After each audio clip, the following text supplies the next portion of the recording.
What's up? This is EJ Stewart. What if I drop 40 days, 40 nights? One, you can't do it. All you are your words. If there's anything you learned about me, I'm going to keep it 100 with you. Going to be a long 40 days this year. My skill shot will hold for your city for 40 days. Rest in peace to all my ops. You're the guy who can't finish a sandwich. You think you can go 40 days? This isn't normal! Oh, you're wrong, brother. I'm gonna go the distance. Let's go!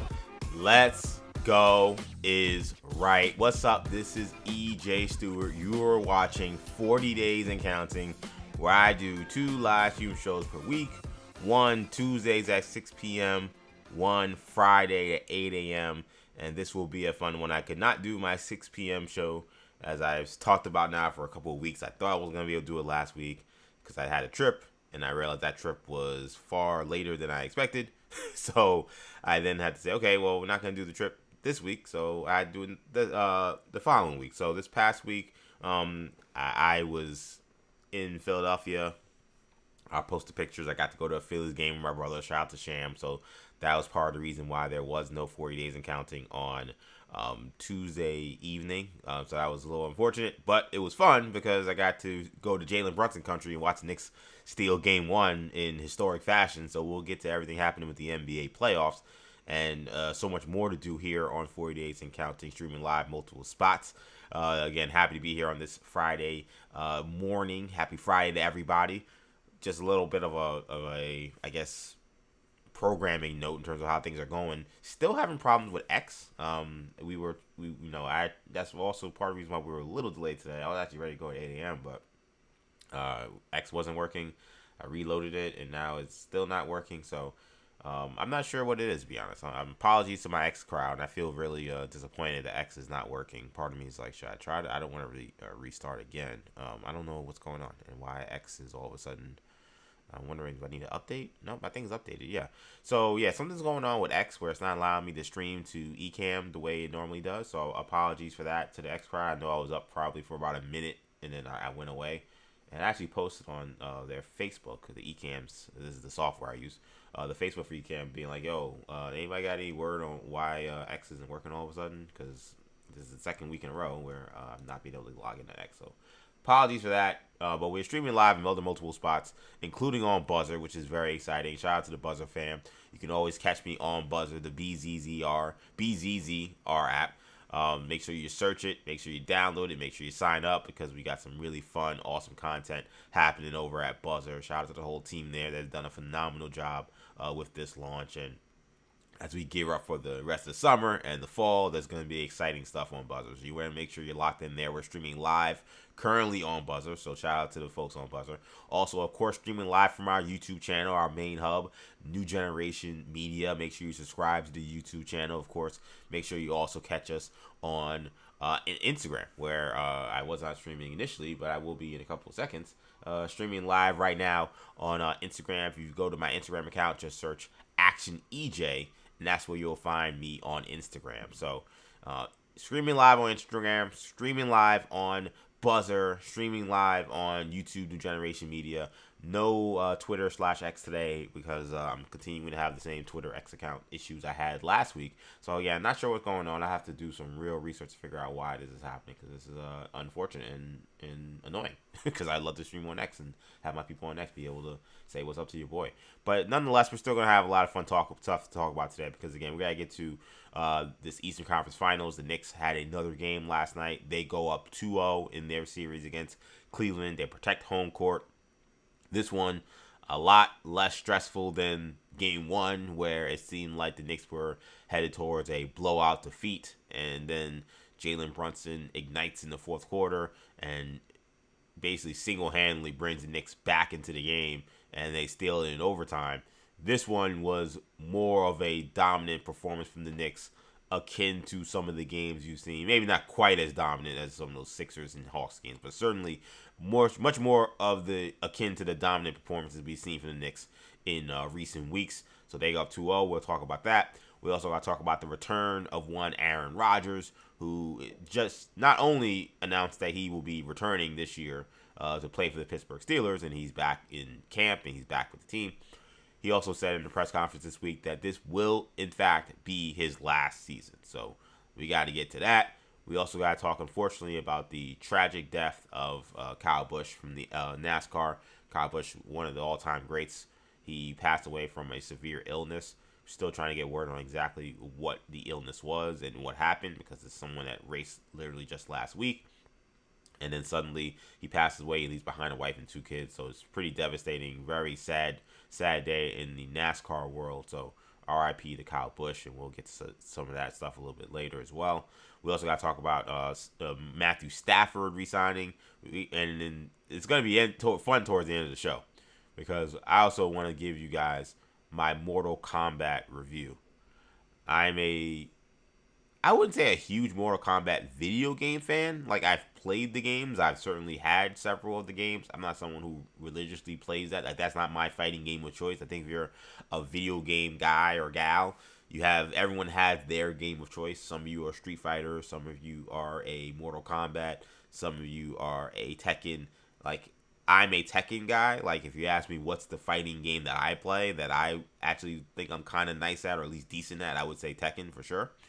So, but I've always been a fan of Mortal Kombat, and especially the movie franchise, because as a kid, I loved Mortal Kombat 1, the first movie that came out, in 95. So I've always been a Mortal Kombat fan, and then they've had, like, cartoons, they've had different shows, and I've always been a fan of the characters and a fan of the storylines, even if I haven't necessarily been the biggest gamer for Mortal Kombat. But I was invested in this movie. I've been invested in this franchise. I watched the first movie, and I seem to like it more than most. So I was very interested to see how number 2 is going to be. And I'll give you guys my view on it a little later. So we'll talk to Mortal Kombat. That movie came out last weekend. I finally got to see it this past week. And we'll talk about that. And we'll have a great show today. Again, this is 40 Days and Counting, streaming live, multiple spots. Again, no X today. Apologies to the X crowd. I tried. Trust me, I tried. I literally had to restart my stream and start it again to make sure it would work. I thought it would work, and it crapped out after 1 minute. So I'm really going to have to do some research on what's going on and why that's happening. But still streaming live on YouTube, streaming live on Buzzer, streaming live on Instagram. So make sure you catch me in all those spots there.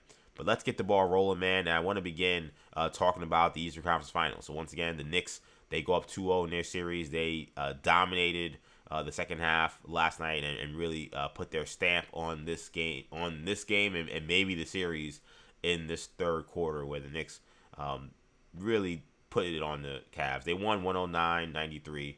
The third quarter was the big story of the game, in my opinion.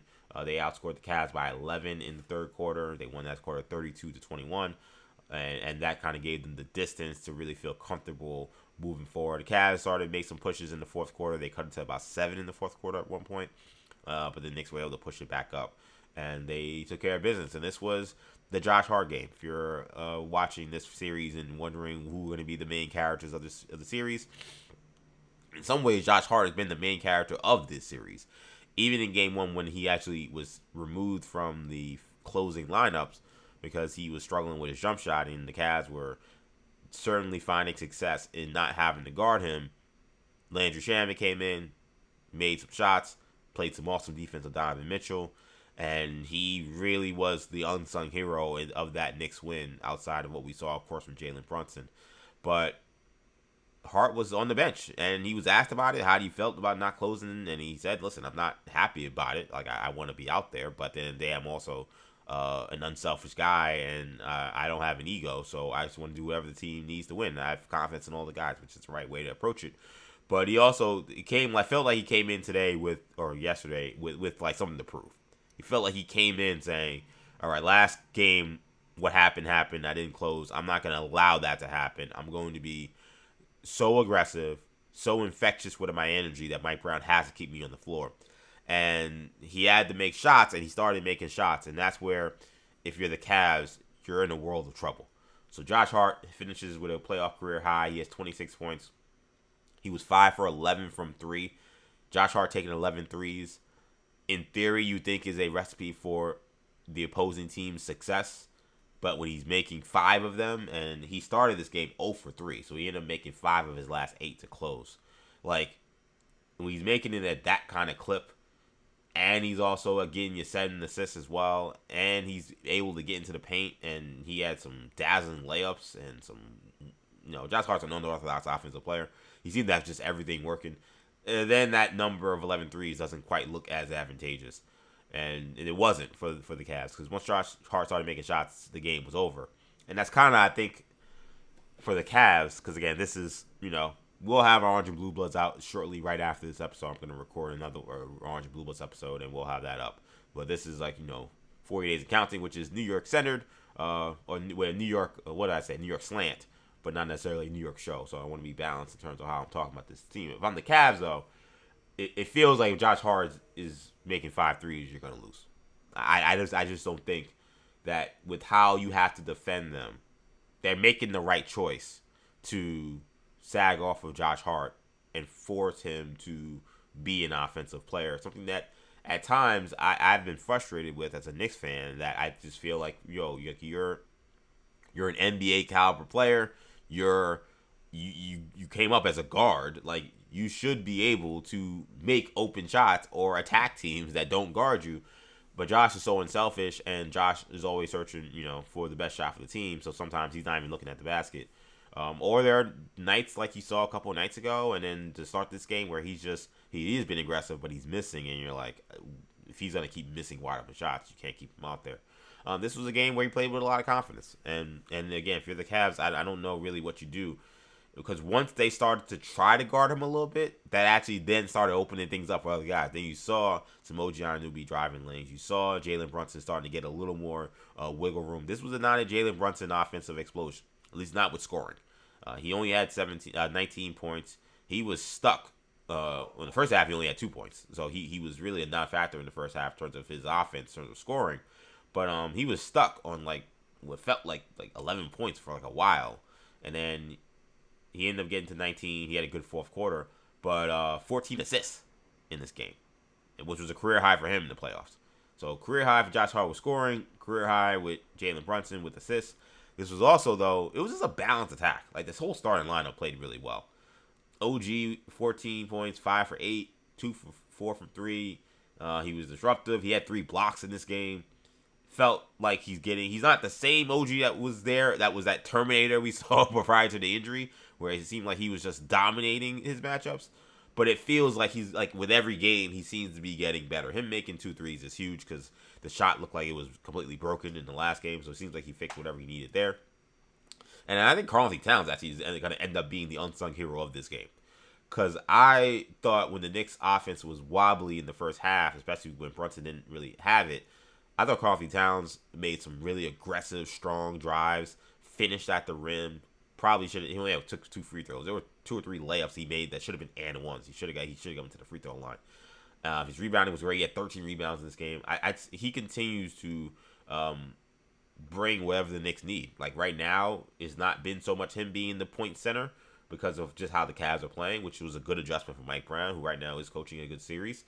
But he's bringing it on the glass, and he's finding a way to attack these guys at the rim. And the finish against these guys, you're talking about 2 Twin Towers and Allen and Mobley. Impressive stuff. He had a really bad game 1 until he bounced back in game 2. And the guy who's everyone's unsung hero, so therefore I don't know if he really is an unsung hero, has been Mikal Bridges. 19 points, 9 for 12 in this one. And it seems like when he shoots it, he's scoring. He's still playing great defense. He's guarding Donovan Mitchell. He's bothering him.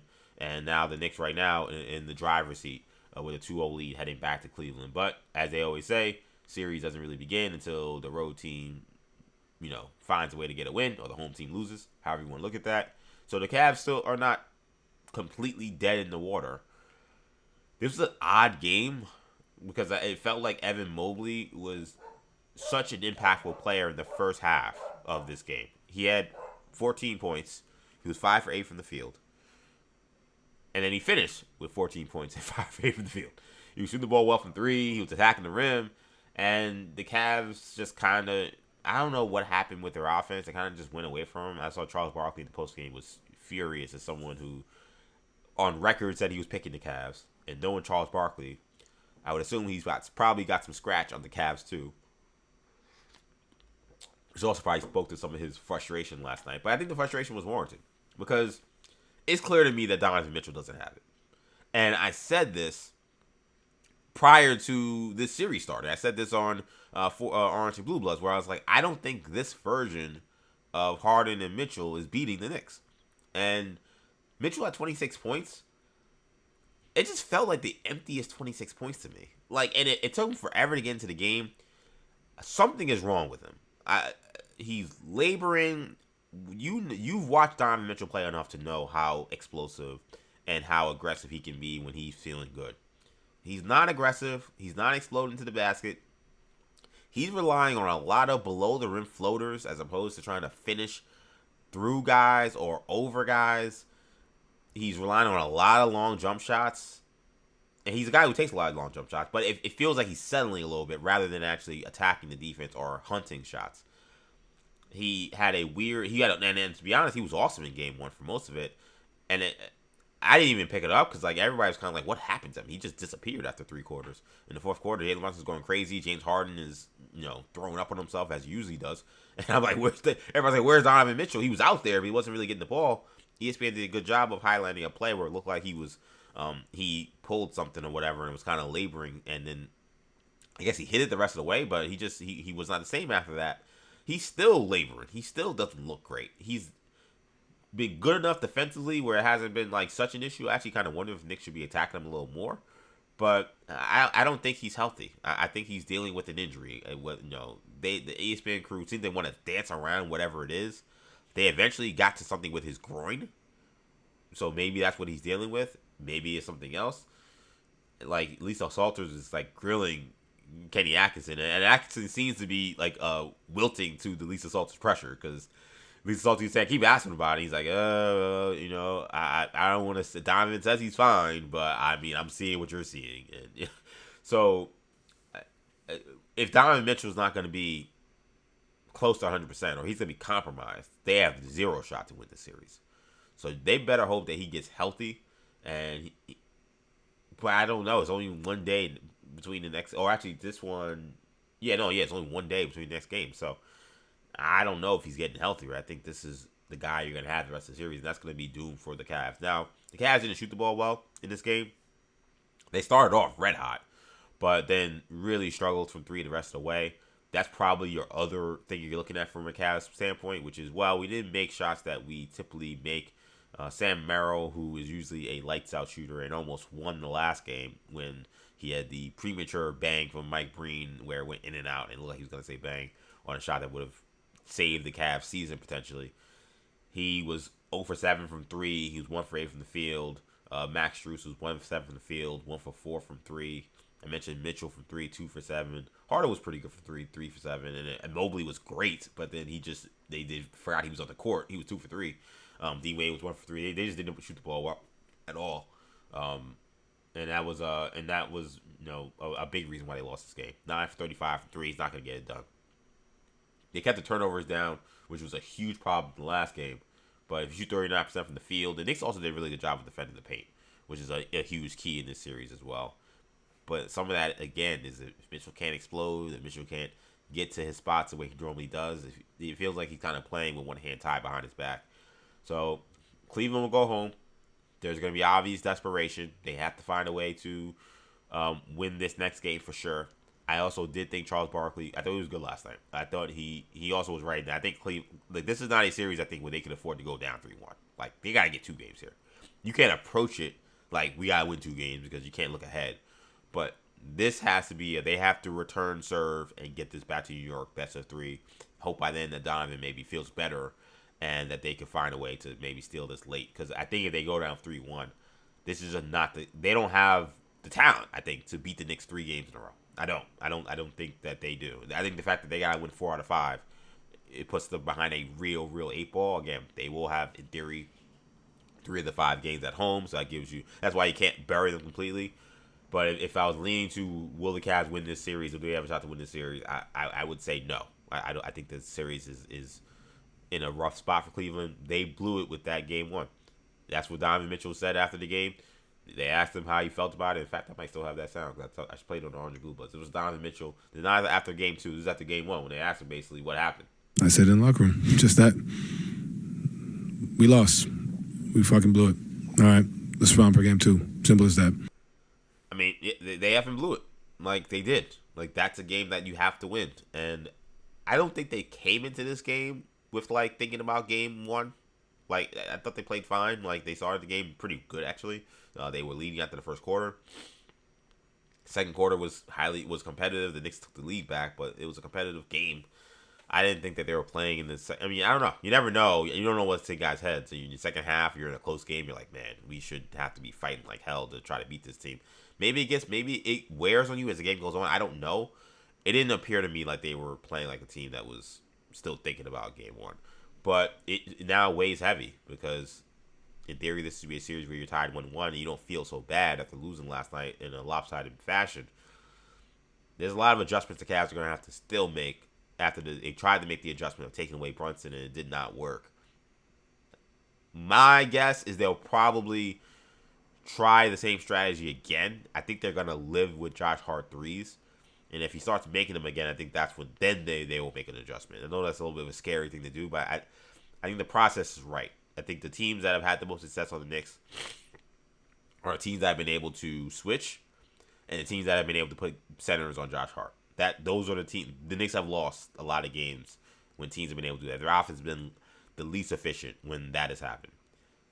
The Knicks' offense was much better last night. Josh Hart was making threes. He's going to make threes. You're going to lose. It's a reality. Sometimes you're playing against good teams. Sometimes you're playing against teams that are better than you, which is maybe the reality with the Cavs, especially if Donovan Mitchell is compromised. So, Knicks go up 2-0. That series now shifts to Cleveland for game number 3. That's going to be on Saturday. That is going to be a monster game. Because if the Knicks, and I'll be honest, again, the other thing too, the last thing I'll say on this before we move on. Knicks have been a better road team than home team, in my opinion, in these playoffs. They haven't lost many games, but you look at the most lopsided wins that they had. They were on the road. You think about Game 6 in Atlanta, Game 4 in Philly. Those were the games where it's like, oh, you think maybe the Knicks can took their foot off the gas, or maybe they'll have a letdown, and they didn't. You think about how the series shifted in the Atlanta series. It started with Game 4 in Atlanta. So I also think if you're a Cavs fan, I wouldn't have, like, yes, you feel better about going home, but I wouldn't have this saving grace. Oh, hey, well, the Knicks will just, they'll let up because they're on the road. It feels like they're playing with a higher level of focus on the road than they are at home even. So if you're the Cavs, it's going to take an A+ game for you guys to win even in your home floor. Now, the good news is you'll probably get a much better game from a lot of these other guys like Merrill and Strus and Schroeder and these guys. You'll get better games from them. So, like, there's a chance you could win. Like, the Cavs are a good team. If they play really well, even if the Knicks playing well, they can win games for sure. But the reality is there isn't a saving grace where it's like, well, okay, we just get home, we're fine. Again, the Knicks have been an excellent road team this postseason. They've only lost one game on the road this entire postseason so far. They've now won 9 games in a row. Franchise record. 9-game. You're not supposed to have 9-game winning streaks in a playoffs. Like, that's insane. Or is it 8, actually? It's 8, I think, because they won 3 in a row. Yeah, 8, sorry. 8 games in a row. 8-game win streak, largest winning streak in franchise history. You're not supposed to go on winning streaks that long in a postseason, really, for any team. But that just speaks to, again, how everything seems to be working for the Knicks right now. So, Knicks up 2-0. We got to see what's going to happen with Game 3 tonight. Spurs versus Thunder. That series is tied. That series is becoming interesting because of the war of attrition that is commencing. Because you have Jalen Williams. He gets hurt. This is, of course, J-Dub, not J-Will. This is the all-star Jalen Williams. No disrespect to J-Will, but not the all-star. This is their second leading scorer. This is their one of their top guns, of course. He has been dealing with hamstring injuries on both legs all season. The more recent one is the one that seems to be bothering him again. He could not finish Game 2. They still won despite him not finishing that game.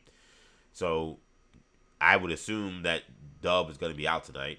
Though I guess we'll have to see what happens later. He had a wrap on that leg as he was walking back to the locker room last night, or a couple nights ago.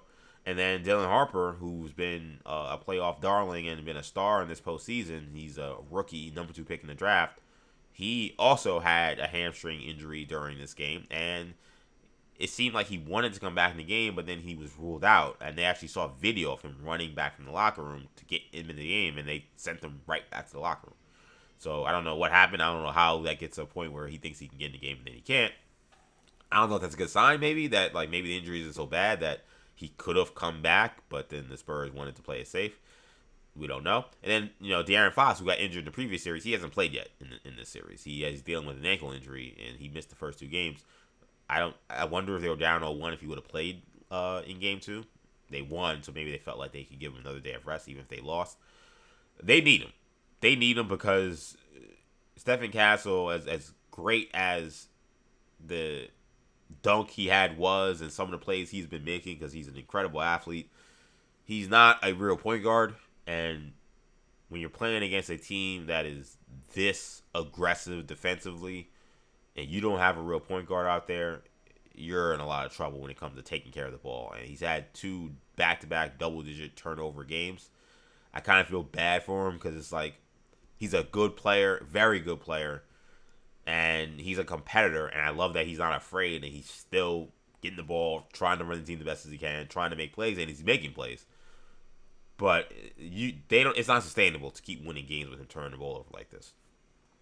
The Thunder could turn over the best of point guards 7-8 times in a game. Like, that's how good they are defensively. So Wemby's insane all-time performance in Game 1 allowed them to overcome what was a triple double from Stephen Castle, as Mike D'Antoni once famously said, where you have 10 turnovers, but then also 10 assists and 20 points or whatever, or 10 points. He had a triple-double instead of a triple-double. He did it again. I don't know if he had 10 assists this game, but he did have another 10-plus turnover game in Game 2. They're going to have to get Fox back. That's going to be a huge thing for the Spurs. They're going home.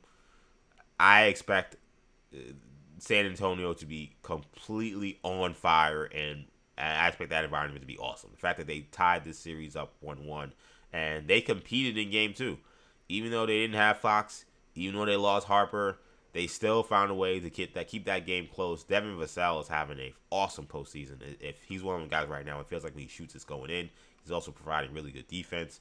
Champagne's playing well. Like the Spurs are playing really well, and what we saw in the regular season has absolutely translated in the postseason, where their athleticism and their quickness is definitely an antidote to what the Thunder do well. The Thunder have still been able to turn them over. They have still been disruptive defensively, but the quickness on the perimeter combined with Wemby's size negates a lot of some of the issues you have when you face the Thunder. Is that they're so long in the front court, and their backcourt is so good defensively and so athletic. And then, of course, they have a bunch of guys who can score one-on-one. Right now, though, they lost one with Williams, but you still have McCain, Mitchell, and of course Shai Gilgeous-Alexander. They still have enough guys who can really hurt you. So I'm excited for Game 3, but this is becoming a storyline with the war of attrition, because right now, again, not to look ahead, but you look to the other side of the bracket, you have a Knicks team that's up 2-0 that had an OG Anunoby injury, and I assume he's still working his way back, but he's playing, and he looked really good in the last game. They don't have, knock on wood, at any point any injuries that they're worried about, and they could be looking at another short series. Meanwhile, you're locked into 1-1, both teams, and both teams are dealing with like serious injuries, like serious in the sense that like the players that are injured are important. There's a reality that could happen where you're going against a Knicks team that is fresh as daisies and not injured, and your team is coming in hobbled after playing a long 6 or 7 game series. So that's going to be the important thing to follow when it comes to looking at the finals matchup potentially. It's also going to be an important thing to follow for this series. It may come down to simply who's healthier by the end of this. This series is becoming very physical. I thought Isaiah Hartenstein really established himself in this series and kind of made his presence felt with his physicality. He definitely kind of pushed the line on that a little bit, and certainly the grabbing of Castle's hair, I don't know if that was intentional or not, but if it was, that was not okay. But I thought Hartenstein made an impact, and they wanted to put a big on Wemby instead of giving him those little guys. I think it worked. I don't know why Shea said it did. I know he said he misunderstood the question, because they definitely did a much better job of Wemby in this game than in Game 1. We'll see if Hartenstein will be up to the task again in Game 3, but I thought his physicality was definitely a big impact in Game 2. So that's going to be – this series has been phenomenal. This has been awesome basketball over in the Western Conference. So these games have been must watch. This one tonight also a must watch once you want to keep your eyes on that one. Again, I wanted to talk about this. It's a really sad story, but it was important to mention the death of Kyle Busch. Kyle Busch, 41 years old, passed away after a severe illness. We don't know yet what that illness was. We learned that he was hospitalized after he became unresponsive in a simulator. This was according to AP. He was in a Chevrolet simulator. He became unresponsive. He was taken to the hospital, and then he was pronounced dead on Thursday. There was, again, word that we have right now, all is that it was a severe illness.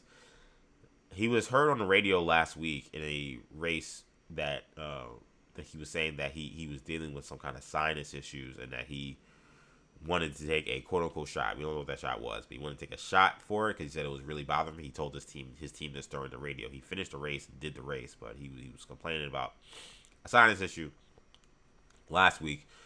No word or no clue whether or not that in any way was related to what he was dealing with here or why he became unresponsive while working through a simulator on Wednesday. But this is a tragedy. This is no way to put around. This is really sad. Again, he leaves behind 2 kids. I was watching some of the clips of him. You know, he has 2 kids.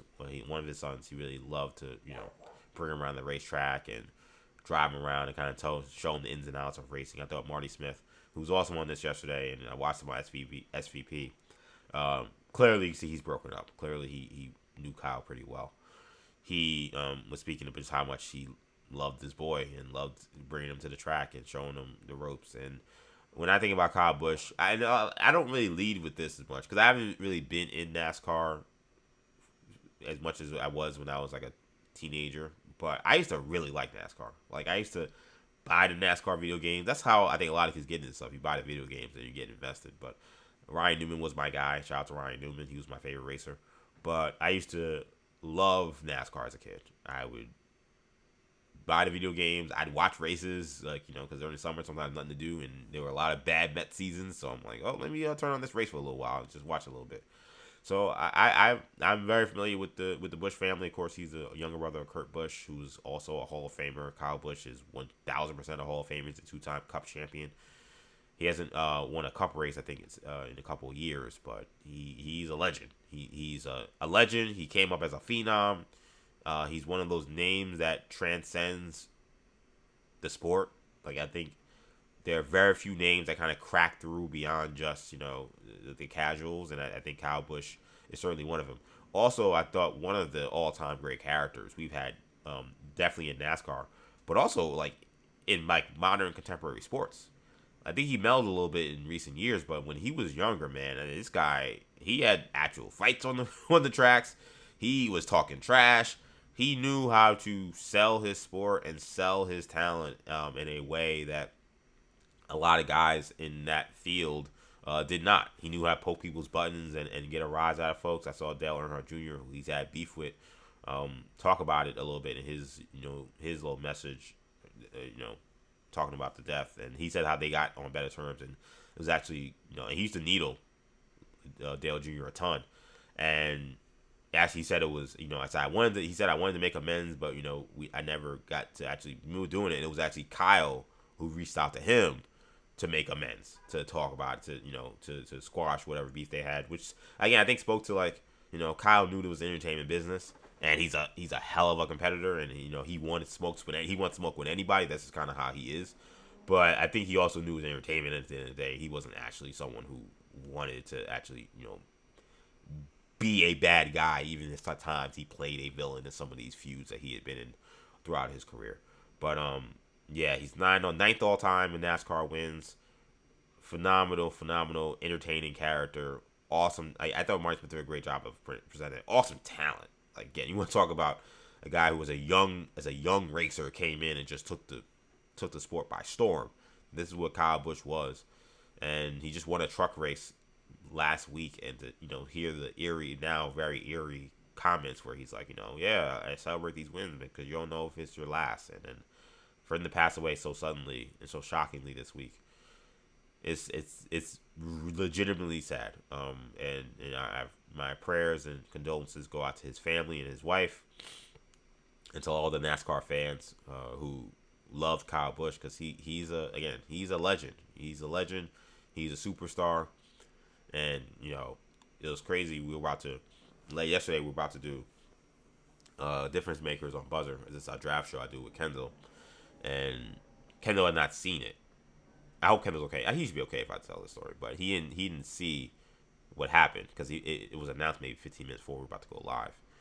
And so we were just setting up, and so I guess we were setting up, and he goes, "What's wrong?" He's like, "Oh," he was like, I was like, "What happened?" He's like, "Kyle Busch." I was like, "Yeah, I know." And he was, I think if you know NASCAR a little bit, or sports a little bit, like, you hear that, and then you hear everybody die at a young age. It's very sad, but again, like, Kyle Busch was one of one.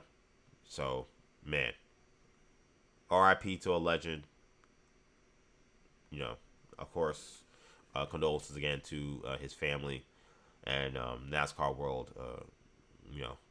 Condolences to everybody, because this is really sad to see. So what a life, what a career, and we're not gonna forget him, and we're gonna continue to talk about Kyle Busch and what he did as a career, what he did as a man, because he was a special talent, no question about it. So RIP to NASCAR's Kyle Busch. I shift gears here. Aaron Rodgers announced that this will be his last season in the NFL. He just recently re-signed with the Pittsburgh Steelers for 1 year. Well, he already was signed for 1 year, but I guess he re-upped his contract to probably pay him more money, I assume. But he did resign with the Steelers. He's now in a situation where he is back, but this will not be for anything beyond this year, according to him. He said that this is definitively it. And I believe him. I know there's some folks that say, yeah, we'll see. I think he's felt his mortality in football a lot the last few years.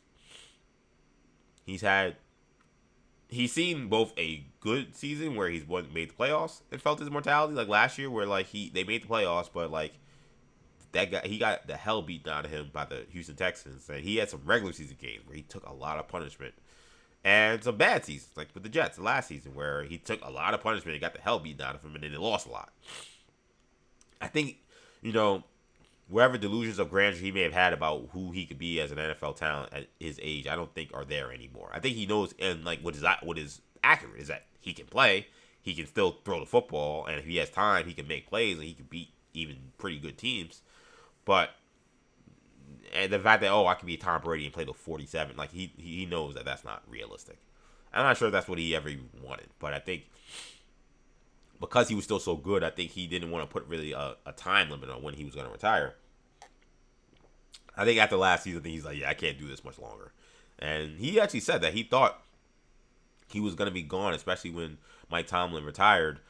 It was the hiring of Mike McCarthy that enticed him to consider returning, which is a little surprising, only because while it feels like they certainly have made amends after the end of the Mike McCarthy era in Green Bay, where it was very well reported that him and Aaron Rodgers were not seeing eye to eye, and Aaron Rodgers hated Mike McCarthy's offense.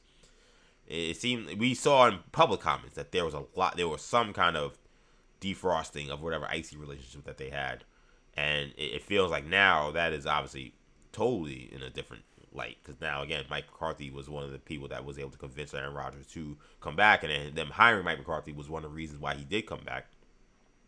He also mentioned that Mike McCarthy's offense has evolved, and we saw how much success he had with Dak Prescott, and I think Aaron Rodgers looks at that and says, he actually joked that he's like, listen, I'll be stubborn still. There's some things in the offense I want to change, because he's Aaron Rodgers, terminology, things like that. But I think he probably feels like, listen, I'm not going to run the old school West Coast offense that Mike McCarthy was running in 2007 again. But this new, what was I think Dak was calling it the Fresh Coast offense. I think he was calling it, whatever they were calling it, or the Texas Coast offense. I forgot what Dak coined it. But this offense, where I watch CeeDee Lamb, catch for 1,700 yards or whatever, like I can run that offense. I'll do that. I can do that with DK Metcalf. So I think that's where a lot of this is coming from. I think he's actually grown to respect Mike McCarthy's as a play caller now, and kind of where he's at, and there's a familiarity there. So I think this is, I don't know if I want to say it's a win for Pittsburgh. Like, I think it's a win in the sense that, like, for what they want to do, which is they value being competitive, yes, it's a win because he's a much better option at quarterback than any of the guys that they have drafted of late or any of their backups. So having Aaron Rodgers back means, okay, you have a shot to once again win the division, get to the playoffs, and that's it. Like that to be clear, that's it. You don't have a pathway, in my opinion, to winning a championship. Even in a weaker AFC. The AFC is not great, but it's not just Aaron Rodgers who's getting older. This is an old-ass team. Like, it's Jalen Ramsey getting older. It's Cam Hayward getting older. It's T.J. Watt, who suffered some injuries, getting older. Like, it's an old defense. It's, the offense isn't quite old. It's Aaron Rodgers that's mostly old. But it's an older roster that feels like the teams that are below them, it feels like they're ascending, or at least not even teams that are below them, but teams that we don't view as the same. We haven't viewed in the same kind of light in terms of franchises. It seems like they're ascending, not descending. Like, it doesn't feel like the Texans are getting worse. C.J. Stroud may be getting worse, but the rest of the team, especially that defense, feels like it's entering its prime, right? Jacksonville feels like they're entering their prime, right? Like, these are teams. There are a lot of young teams in the league. The Patriots feel like they're not even scratching the surface of what they're capable of doing. Whereas the Steelers, it definitely feels like we've seen the best days of a lot of their best players. So I just don't think you could realistically say, hey, we have a chance now to win the Super Bowl because we have Aaron Rodgers. I don't think that's the reality. It's not even necessarily just because of him. I think it's the whole team. With that being said, I think that's okay for Aaron Rodgers. Like, I don't think the expectation for him at this age should be to win a Super Bowl. He's not capable of doing that. He's not mobile enough. He's just not good enough. He's a good quarterback, but I think to win a championship, he would need a much, much better team around him to do that, and a lot of luck to stay healthy. And that's asking probably too much. But I think for him, with how he played last year, it was a fine, respectable year for him. If he can repeat that again, and the Steelers can get back to the playoffs, and he can approach 4,000 yards, I think that he could walk away and feel okay with that. I'm interested in kind of what the feeling about Aaron Rodgers is post his NFL career, because obviously Aaron Rodgers is a very polarizing sports figure, and some of it is because of sports, but a lot of it also has been because of politics, and some of it's not even politics. Sometimes some of it's like just lifestyle stuff with him. Because I don't know if ayahuasca is not politics or whatever. It's just, but I guess there's a political aspect of it. I think he's advocated for it being legal. I think, but I don't consider that politics. Again, that's more lifestyle stuff. That's the best way to put it. With Brett Favre, he became a villain, and then he played really well in Minnesota. That kind of softened the blow of his villainous kind of persona, and then he retired. And I think there was the expectation that we kind of go back to kind of welcome him in our good graces. Like, he went back to Green Bay, he got this crazy ovation, and there was a lot of support for him. And then it was post retirement stuff for Brett Favre that actually got people back to hate him again. I don't think it was like Jen Sturger. I don't think it was going back and forth with Green Bay. There are some people who will always hate him for that, but I don't think in terms of the pariah is probably a little harsh, but Brett Favre is again also very, very polarizing figure, and not someone that is championed outside of Wisconsin and maybe his town in Mississippi, though there's some people in Mississippi that are probably still pissed off at him because of the welfare allegations. He's not someone that's just championed retired hero like he should be, given what his career was. With Aaron Rodgers, I'll be interested in kind of what the post-career look is at for Aaron Rodgers, because he says he's going to go away. He says he's not someone that's trying to broadcast, run an NFL team like Tom Brady. He's not trying to do any of that. He wants to go away, go out of public light, and that'll be it for him. You won't really see him. That part I am skeptical. I'm not skeptical that he won't come back after this year. I think he won't come back after this year.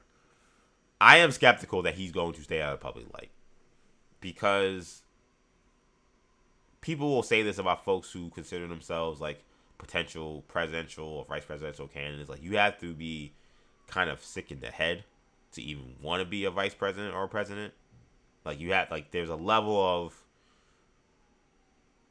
you can almost argue there's a level of narcissism in anybody who thinks they could be the president of the United States or the vice president of the United States.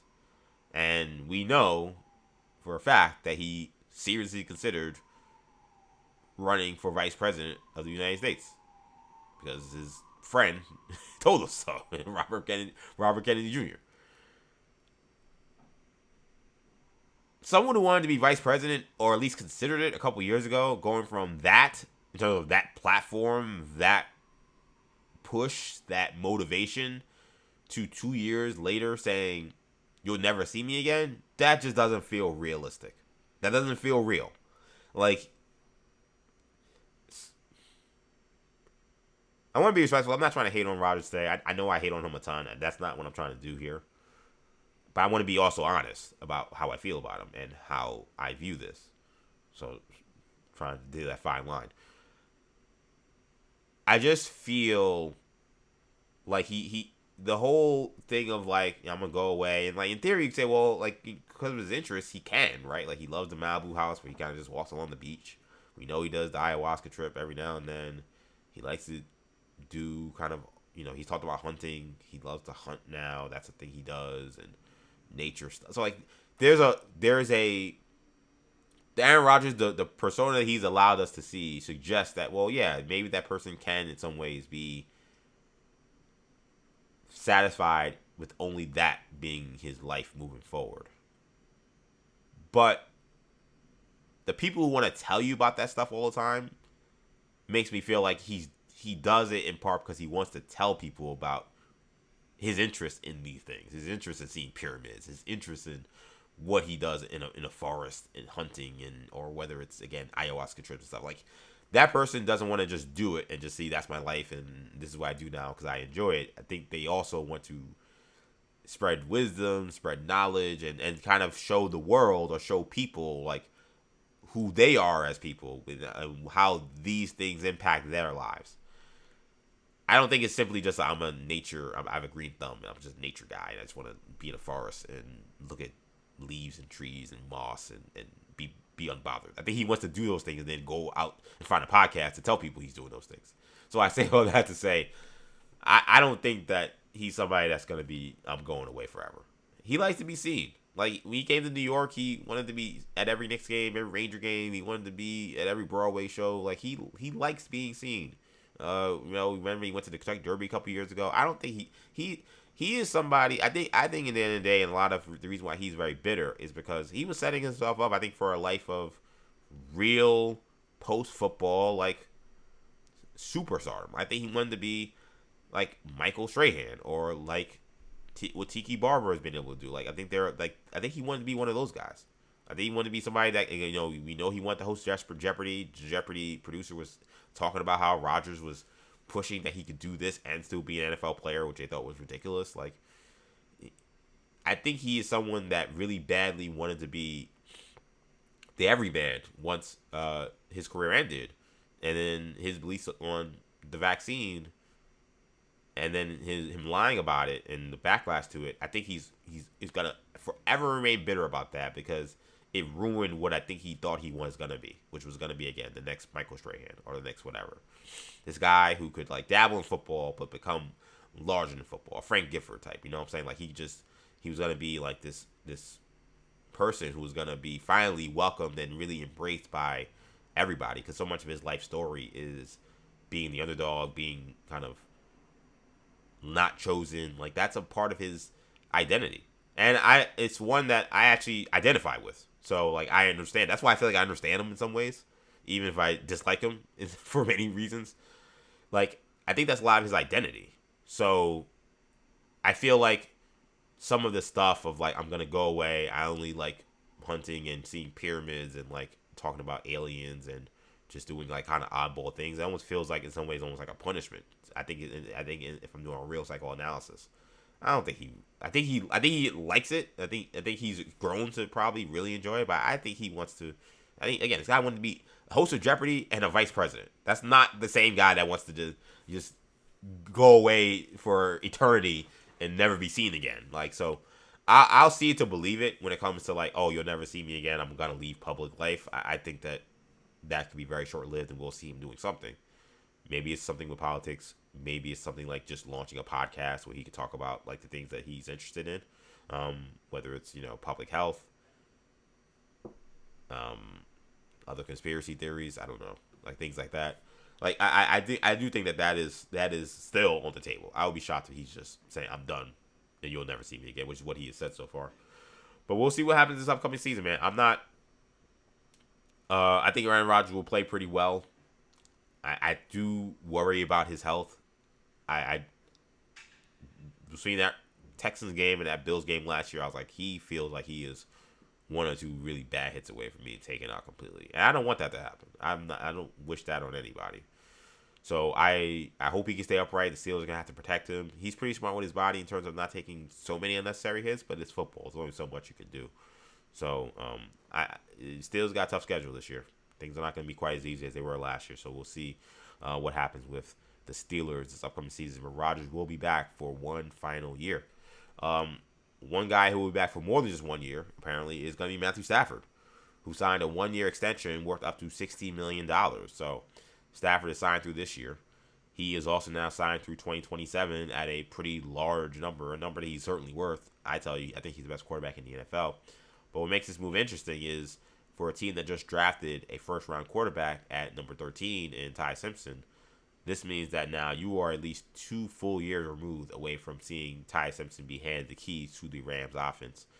And it's only abnormal because of the way we kind of view modern football, where if you're a rookie and you're drafted in the first round, especially, you have to see the field really early. We got to throw you out in the fire. We got to see if you can play. Like, we got to do all that stuff. And I think in many ways it's been a disservice to a lot of rookies by approaching it that way. I look at so many great quarterbacks that had to sit for years and years and years before they got their opportunities, and we saw them thrive, right? Patrick Mahomes is the shining example in the current time. But I think about my guy, my all-time favorite Jet, Chad Pennington.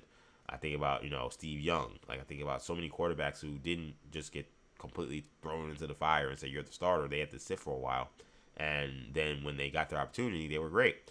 In many ways, I think this could be great for Ty Simpson, that he gets to sit behind an absolute wizard at quarterback.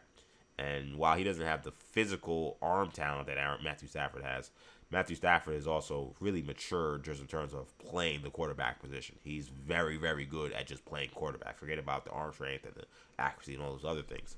His mind has gotten to an elite level. So I think it's great for Ty Simpson that he gets to sit behind Matthew Stafford for 2 years.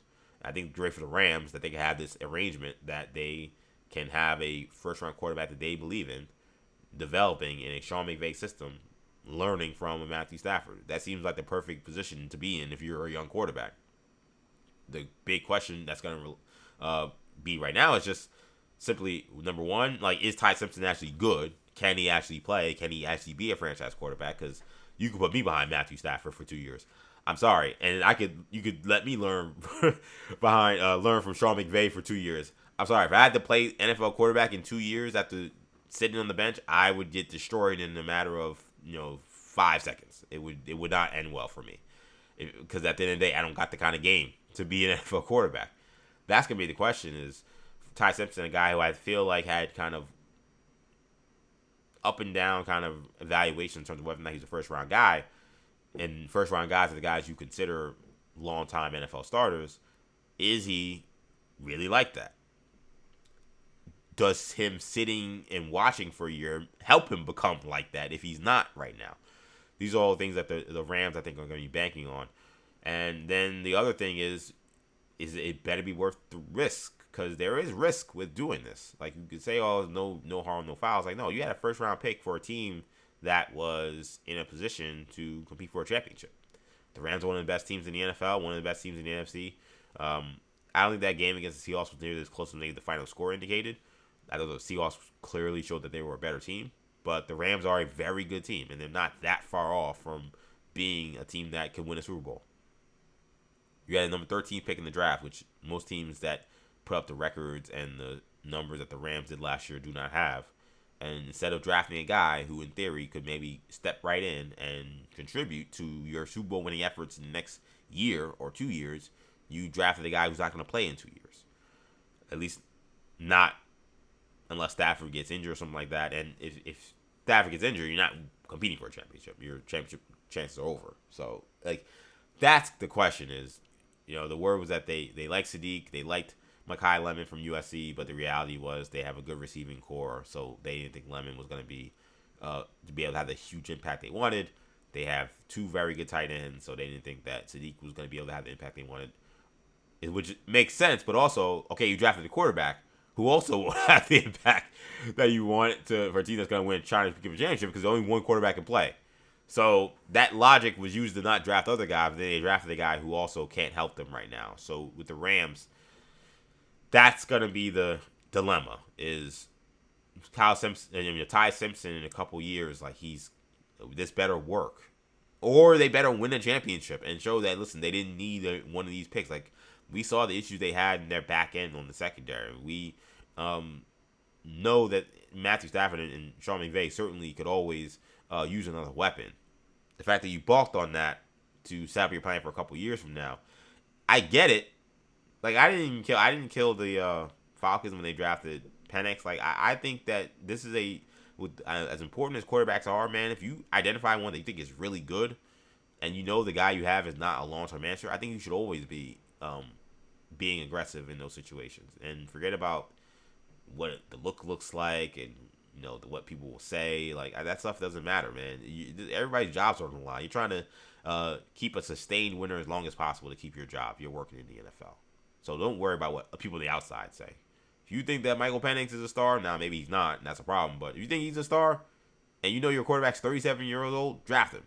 You think Ty Simpson's a star, and your quarterback's 38 years old, draft him. I don't have any qualms with that. Like, just make the move, man, because you got it. You have to be in a position where once that thing ends, you have a plan that you can go to that you feel confident in. But now the plan's got to work. You got to execute it. But shout out to Matthew Stafford, man. $60 million, certainly really nice. And for a guy who it seems like we've had a couple off seasons or a couple of training camps where it's like, yo, is he gonna play? Is he injured? How bad is it? And then like he comes out and he looks totally fine. Like, it's crazy that he's signing an extension for next year. Like, I remember we didn't know if this guy was gonna make it through last season, and he wins the MVP. You know how much I love Matthew Stafford. He's an absolute stud, and now he will be with the Rams for the next 2 years now after this big contract extension. Another contract extension that came as a little bit of a surprise. Joe Schoen, Giants general manager, the cat with 9 lives, will remain with the New York Giants on a multi-year deal. And the arrangement that got him here is really strange.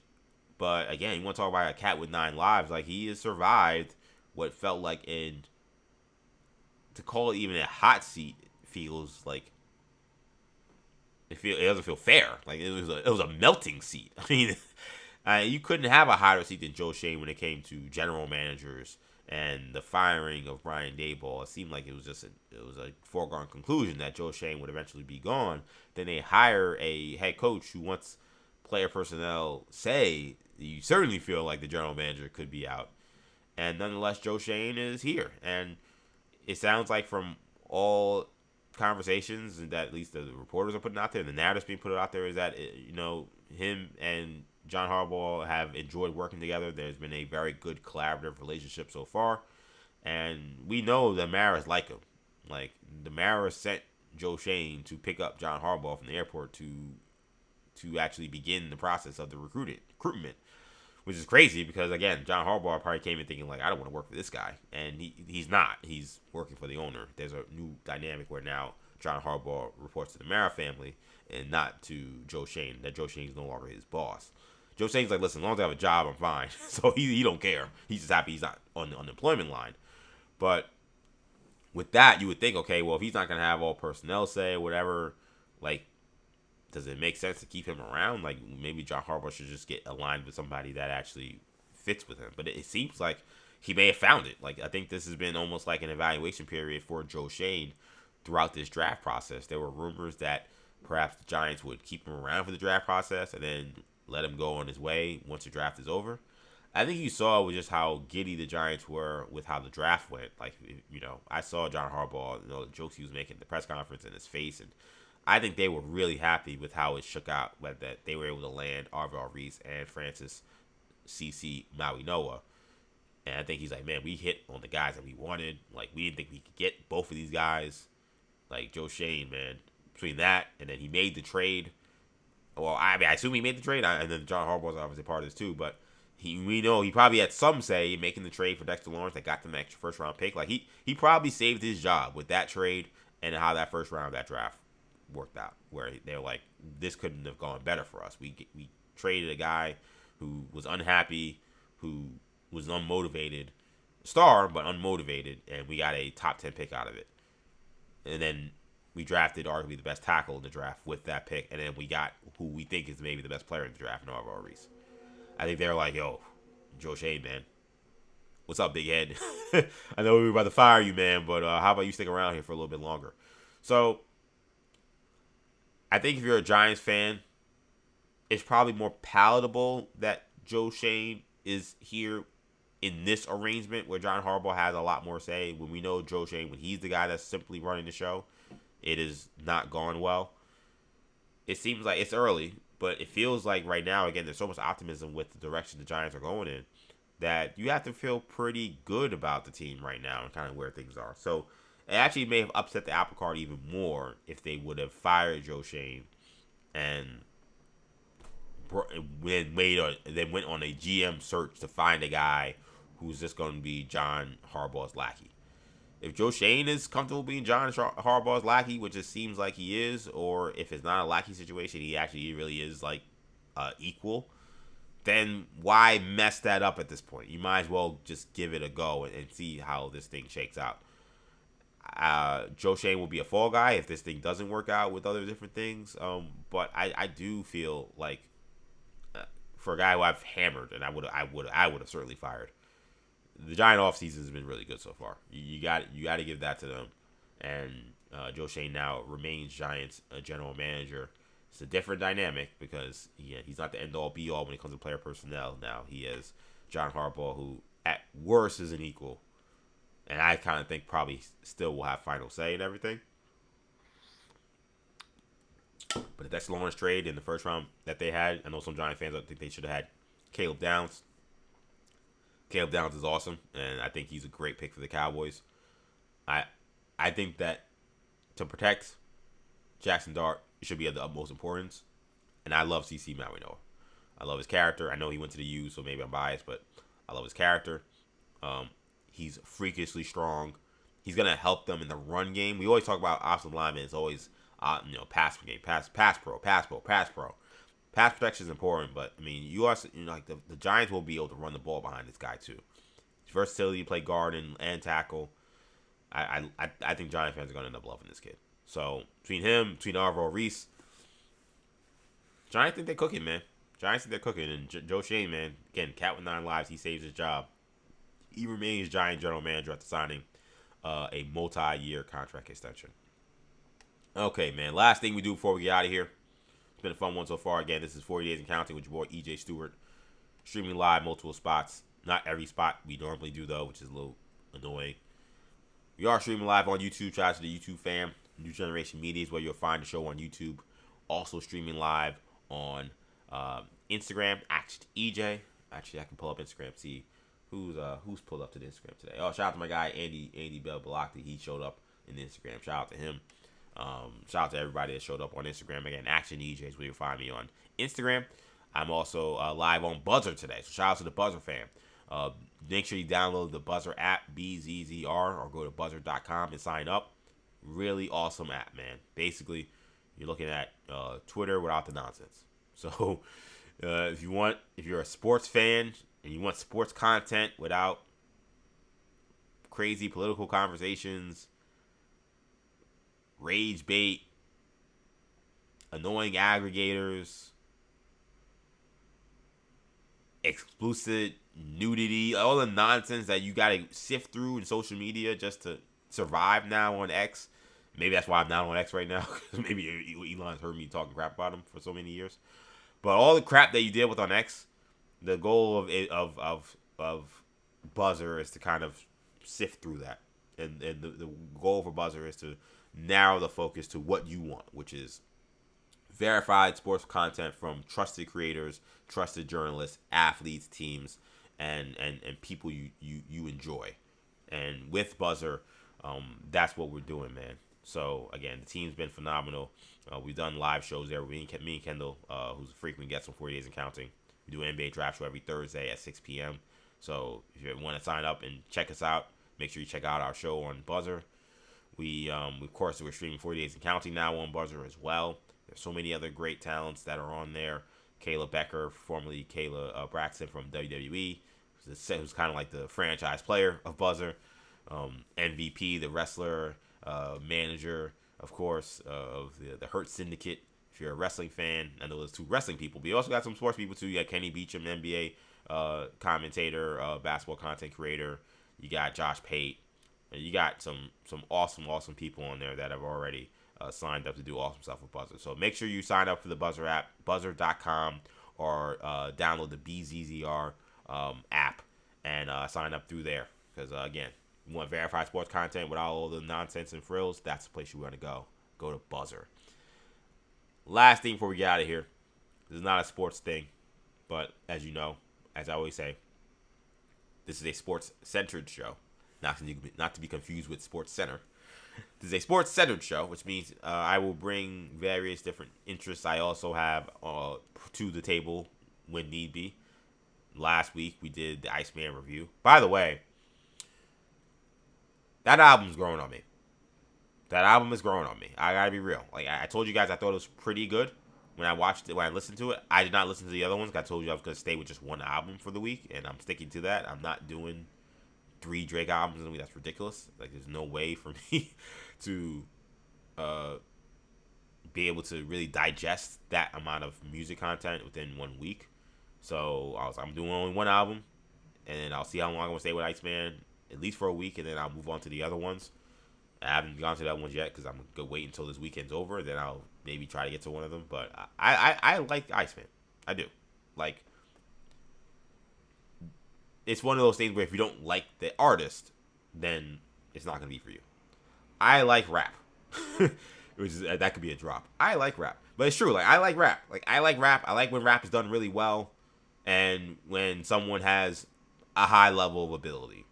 And I love beat selections. I'm a rap fan. So even if the artists I don't like, I can still appreciate the music. And Drake's someone that I was a huge fan of that I became not so much a fan of in recent years. I think this is some of his best work in a while. I think Iceman is. I can't speak about the other music. I don't know. I think Iceman is some of the best work he's done in years. I think his rapping is at a top tier level. I think the music, the production on this is so much better than what we've heard from him of late. I'm so happy that OVO 40 is back working with him. And like I said before, it's grievance raps, but he has grievances. He has.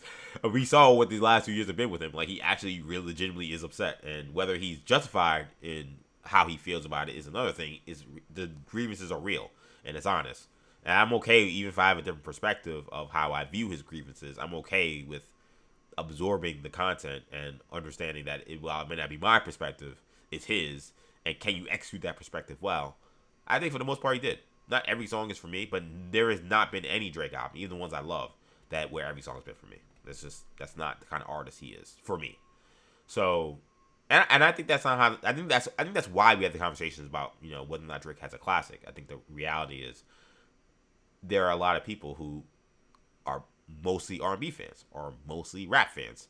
And for a lot of Drake albums, like he's not going to give you just one aspect of him. So in order to have a classic, a lot of times you got to have an album that has very few skips. But for even the really good Drake albums, like Nothing Was the Same, which is, I always say it's probably the best produced album. It's not my favorite because there are a lot of skips on it because I'm not necessarily into hearing Drake sing a ton. There's some songs I don't mind him singing, but not like a bunch. So, like to me, this album is gonna hit with me better because it's a more rapidy rap album anyway. There is some singing in this one too, of course. But yeah, no, I thought it was good. I thought for a contemporary rap album, I still think it was good. Again, it's growing on me a little bit. There's some songs I'm starting to really, really, really like. Definitely my favorite Drake project in a while. Certainly, probably since More Life, I want to say. So we'll see. I got to listen to the other ones, but shout out to Drake. I think he did a good job with this last album. But again, this is a sports-centered show, not a sports show, which means we got to talk about a lot of different things every now and then. And I want to talk the Mortal Kombat movie. So I saw Mortal Kombat 2 on Monday. This is, I think, the second week it's in box office. I forgot the second or third week, but I wanted to check this movie out. I watched Mortal Kombat 1. That came out during the pandemic on HBO Max when Warner Brothers was just dropping everything on HBO Max because there were no open theaters. Mortal Kombat 1, I enjoy Mortal Kombat 1. I actually watched it again recently, and it's one of those things where it's like, what are you looking for in a movie? And I hate to do that because it makes it sound like I'm like excusing a crappy movie. But like, I think that is a question we have to ask. Like, what are you looking for? Are you looking for like a masterpiece kind of storytelling movie or whatever? Like, or do you want like a campy story that's based on a video game? like, and I'm like, oh, that's why. And that it gets you. What keeps you at the table is the hyper violence of it, which is like that's what I'm there for. So I just want like to see Kung Lao and Liu Kang and Raiden and see some people, get their head chopped off, whatever. That's what I want to see. I just want to see good fights and whatever. And I thought in the first one you got it. I think some of the acting and writing was certainly very cheesy, but cheesy doesn't always mean bad. Is what I would say. I think sometimes we become such an anti-camp community where anything campy just gets thrown in the garbage that sometimes I think we become a little too hypercritical at times. But Mortal Kombat 1 certainly had its problems. The fact that they kind of bypassed the whole tournament thing was weird, and so the way they got to the fights were like kind of unorthodox. And then the Cole Young character was just not compelling enough. Like I didn't like that decision to say we're gonna introduce a character that's not in the game, just a brand new character, and this guy's gonna be the center point of the movie. When again, if you're a Mortal Kombat fan, the center point of the movies or the stories should always be Liu Kang, Raiden. Those are the people that matter. And like we're worried about a Cole Young character who we didn't really, for so much of the movie, we didn't even know what his deal was. That part of it did not work. Didn't mean I didn't enjoy the movie. I certainly did. This second movie, I think it's pretty awesome. I really enjoyed Mortal Kombat 2. And a lot of it, I think, was because they finally really embraced the movie and embraced the story. Like, sometimes when it comes to adaptations, certainly of video games, but any adaptation of comic book, video game, that like what you get is a bunch of Hollywood folks who love the IP, love the franchise because of the fan base it has, but then grabs it and immediately looks for ways to Hollywoodify it to make it more palatable to the mass audiences. And sometimes I just feel like it's so silly because I'm like, this is a mainstream thing. Mortal Kombat is mainstream. Newsflash to people. This is not like, some like underground, no one's heard. Mortal Kombat is mainstream. Everyone knows what Mortal Kombat is, whether you watch the games or watch the movies or play the games. It's a mainstream thing. People understand what it is on a very basic level. It's a fighting game, and most people probably know it's very violent. And it stems from kind of a tournament format is kind of how they do it. That's how this works. We all know what this is. To like try to like reinvent the wheel and try to dance around doing just the thing people like about it seems weird. And the first movie they did in the 90s was the one I fell in love with that made me a Mortal Kombat fan. Like, it didn't shy away from that. It was like, yeah, this is basically a tournament. And yeah, they dance around the tournament. They kind of, it starts as a tournament and then it kind of becomes just like a free-for-all, which is kind of how the movie should go and how the story goes in the video games a lot of times too. But like, that's what Mortal Kombat is. That's simple. I like that this movie really simplified it. Like, they made it a tournament. They had the two sides. And the story was very easy to follow. And I really like that it actually put a real spotlight on the fights in a way that I think the last one didn't, because it was such a free-for-all. Like, it's like, okay, Jax is fighting, what's the name? Or, all right, Cole Young's fighting Shao Kahn. Like, there what, like, this is a fight. Like, this is part of the tournament, and this is a fight scene, and it felt very much like the video game. And even how they blocked some of the shots, it looked straight out of the video game. They literally took some of the platforms from some of the older games and brought it to these fights that were awesome. I mean, the Liu Kang Kung Lao fight was tremendous. Awesome fight scene. A lot of people have said that it's the best one. It probably is the best one for sure. Deciding to bring Johnny Cage in is like, why Johnny Cage is in the first one doesn't make sense. He comes into this one. Johnny Cage is an awesome part of this movie. Comedic relief, but also really awesome scenes. Like, his fight scene with Baraka is really good. Like, I thought this movie was awesome, man. The story centering around Katana, I thought was also a good choice. The actress that played Katana, I thought was really, really good. Story was good, which the story kind of is more or less the game's story too. But if you're a Marvel fan, maybe you feel very akin to Thanos, right? With like Thanos and Gamora. This was like if Gamora would have got the Infinity Gauntlet as opposed to Katana. But like, telling the story of Katana, who's, this princess who loses her father to battle to Shao Kahn, who now becomes the adopted daughter of Shao Kahn. Her mom becomes, the wife of Shao Kahn, and what that means for her world, and her growing up in this world, and also trying to be, always looking to try to overthrow Shao Kahn for what he did to her family, what he did to her world. And they told a great story, man. There were some great standouts. Liu Kang was awesome in this movie. Katana was awesome in this movie. I thought Shao Kahn was a great villain. Certainly in terms of the effects, in terms of the actor they found, like, awesome. I think they found a guy who was menacing, was actually legitimately terrifying. Again, I thought this movie was great. Like, if you love action, you love hyper violence, which this movie certainly has it. If you want to talk about the fatalities are very violent. I don't know if they were more violent than the last movie, but they're probably right on par, I would say. It's a very violent movie, but I don't think it's too much. I don't think it's too much where you're like, oh, like, this is like, if you are okay with violence. Like, if you're not, then it is too much. Like, you should walk in here. But if you're okay with watching a rated R violent movie, like, this is not too much for you at all. But the fatalities are great. The fight scenes are great. The story is easy to follow. It's a story that actually is, keeps you invested. And I think the setup for Mortal Kombat 3, I think is right in front of your face, and I hope they get to do another one. Like, they end this movie with this one for sure. The box office in the first weekend was pretty good. Let me see if I can find. I know they came in at number 1 in the first weekend, which is kind of a surprise. I think it had to knock off Devil's Wear Prada, if I'm not mistaken. Let's see, box office. So I need to see.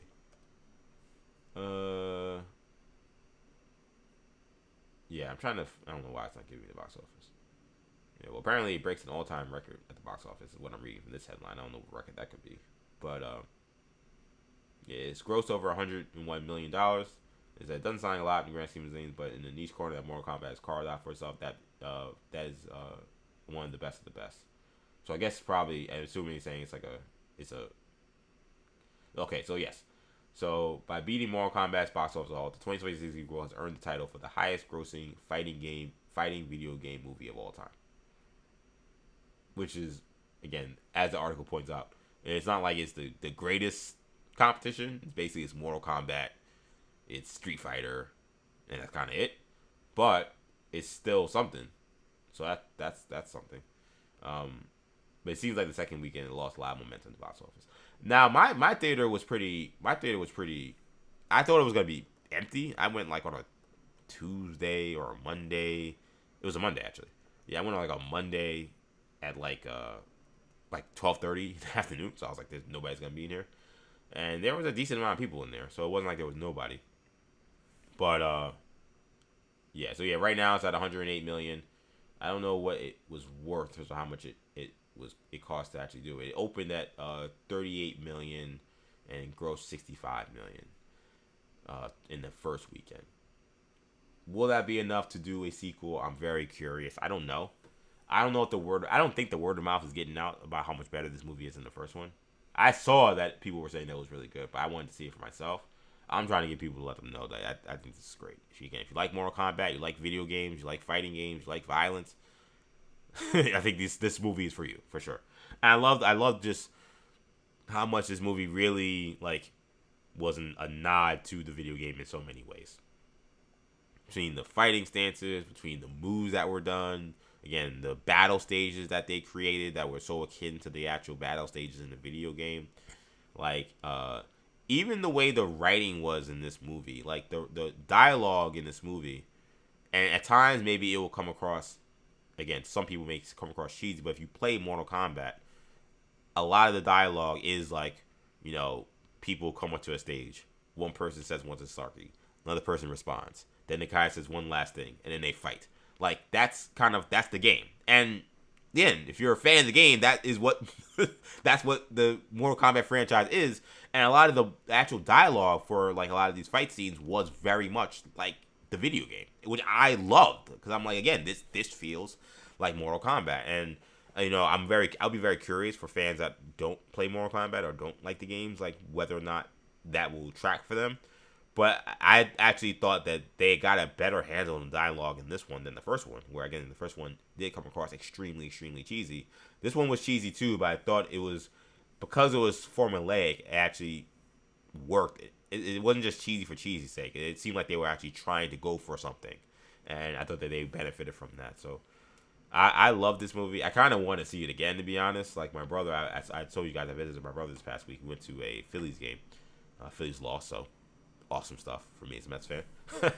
But I thought about, maybe I knew we wouldn't have time, but I was like, it'd be great to go see Mortal Kombat. I know he wants to see it. And I was like, if we could have found time to see it, I would have made the suggestion. I would have saw it again with him. Because I tried to tell him, man, you gotta see this movie. I thought it was really good. So shout out to Mortal Kombat 2, man. Shout out to the folks that made the movie, man. I thought they did a great job. Again, director Simon McCoy, phenomenal job. Of course, Ed Boon was a writer on this. He writes the video games too, and between him, Jeremy Slater, John Tobias, those guys, Boone Tobias, creators of the game, and then the cast, Carl Urban, Johnny Cage, great casting. He was great in the movie. I thought, again, Adeline Rudolph as Katana, definitely a scene stealer, or kind of a movie stealer in many ways. The story really is around her. And then Martin Ford as Shao Kahn. He's a guy that I think is gonna be a star, I think, from this. Like, in terms of like, he will get work now forever, because this is a guy who's a bodybuilder. Like, this guy is massive. He's 6'8". He looks terrifying.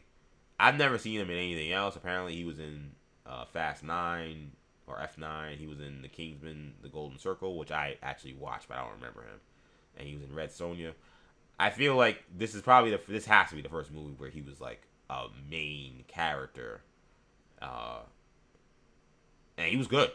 Like he was good. He was convincing. He was terrifying, and it's rare you find 6'8", 350-pound bodybuilders who can act, because there are plenty of movies where you need these big monsters that you have to put probably prosthetics on an actor to make it work, or put CGI on them, because there's no way you could find someone as big as Thanos or Darkseid or something like that. Well, this guy is.